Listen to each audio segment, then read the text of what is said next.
Мила поправила воротничок своего скромного платья, стоя перед зеркалом в прихожей. Сегодня она с мужем ехала в гости к его матери, Виктории Арнольдовне. Эти встречи всегда были для нее испытанием. С первого взгляда Виктория дала понять, что не одобряет выбор сына. Мила — девушка из прибрежного поселка Лагуна, с простыми манерами и деревенским укладом, а Даниил — преуспевающий аналитик, воспитанный в столичном лоске. «Все будет хорошо», — сказал Даня, заметив ее волнение. «Я рядом». Но Мила знала, рядом он будет физически, но слов матери не перебьет, он не конфликтный. А Виктория Арнольдовна — женщина властная, приученная командовать и не терпящая возражений. Дом Виктории располагался в элитном районе Касабланки. Белоснежные фасады, охрана, парк с фонтаном. Внутри дом выглядел как музей. Фарфор, мрамор, тишина. Ни один звук не смел нарушать порядок. Мила каждый раз чувствовала себя лишней. Виктория встретила их в гостиной. «Надеюсь, на этот раз ты не испортишь скатерть. В прошлый раз, как помнишь, соус оказался не на том месте», — бросила она, даже не удосужившись поздороваться. Даня кашлянул. «Мама, я просто констатирую факт», — отрезала свекровь. Мила села за стол, стараясь держаться прямо. Все внутри сжималось, но она не позволяла себе эмоций. Ужин был роскошным.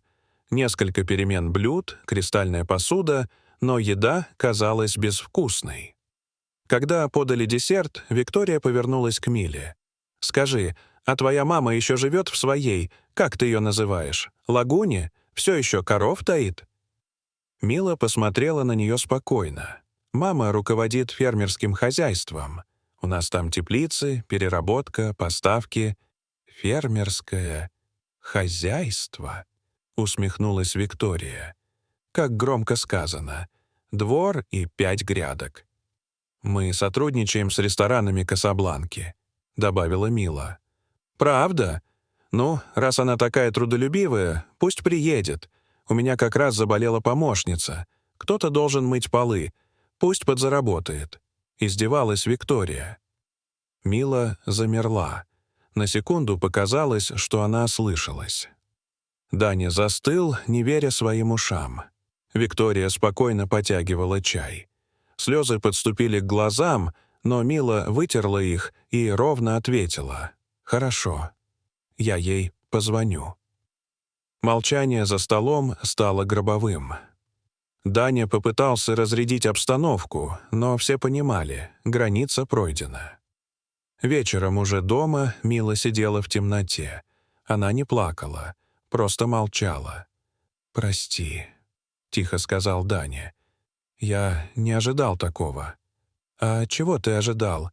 Ты всегда молчишь, когда она так говорит», — ответила Мила. Мужчина опустил голову. Она достала телефон и позвонила маме. «Мам, она опять унизила. Тебя тоже. Сказала, чтобы ты приехала полы ей мыть». «Не переживай, доченька», — услышала она в ответ. «Я приеду. Просто доверься мне». На следующее утро Виктория Арнольдовна с раннего утра ходила по дому, ожидая гостью. Она предвкушала, как унизит Милу окончательно.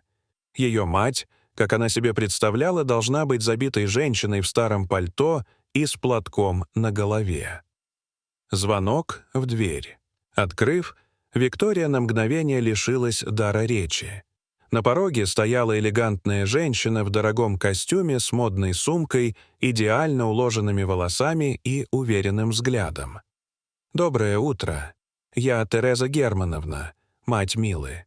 Вы?» — только и смогла вымолвить Виктория. «Я по поводу работы.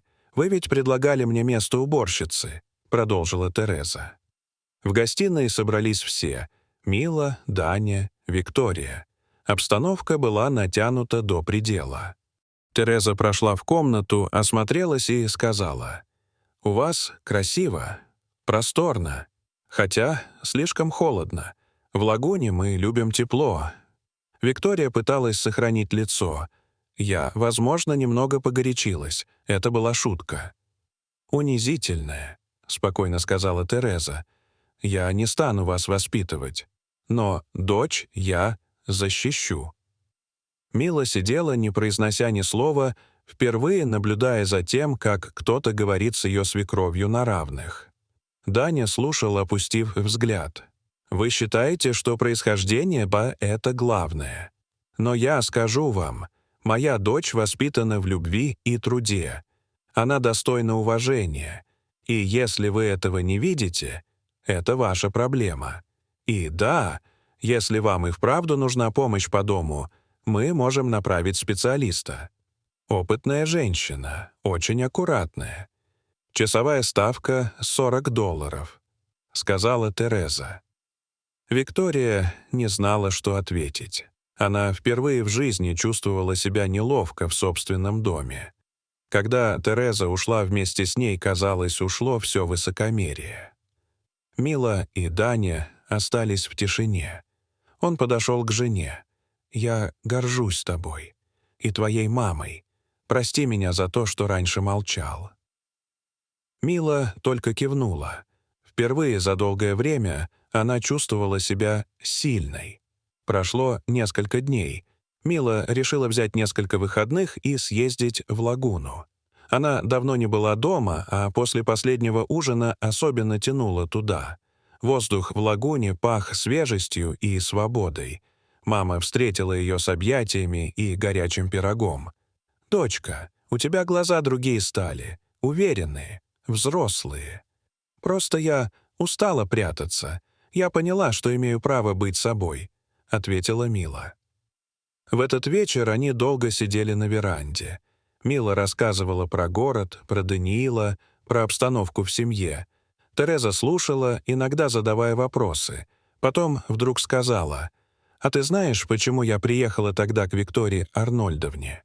«Потому что она тебя вызвала с издевкой», — предположила Мила. «Нет, я приехала не из-за нее. Я приехала, чтобы ты увидела, кто ты, чтобы ты встала, чтобы не позволяла никому топтать свою душу», — ответила Тереза. Мила молчала, чувствуя, как тепло разливается в груди. Через неделю Виктория Арнольдовна позвонила сама. «Мила, я хотела бы извиниться. Я была не права». «Спасибо».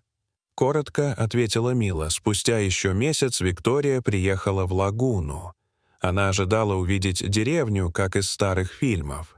Но то, что она увидела, изменило ее взгляд навсегда. Современные теплицы, склады, аккуратные домики, ухоженные улицы. Люди здоровались, улыбались. Тереза провела ее по хозяйству. Показала цех, где фасовали продукцию, познакомила с работниками. Потом они сели пить чай в просторной кухне, украшенной вышитыми скатертями. «Все это вы сами?» — спросила Виктория. «Вместе с семьей, с соседями, с друзьями», — ответила Тереза. На прощание Виктория подошла к Миле. «Прости меня. Я осудила о тебе по внешности. А нужно было просто поговорить с тобой». Мила кивнула. «Главное, вы это поняли». В тот вечер, возвращаясь в город, Мила смотрела в окно и думала о будущем. Она не знала, изменится ли Виктория полностью. Но теперь она знала главное — у нее есть голос, и больше она не позволит никому его заглушить. Дорогие зрители, что вы думаете об этой истории? Расскажите, пожалуйста, в комментариях. А если вам понравилось это видео, то ставьте лайк и подписывайтесь на наш канал. До свидания.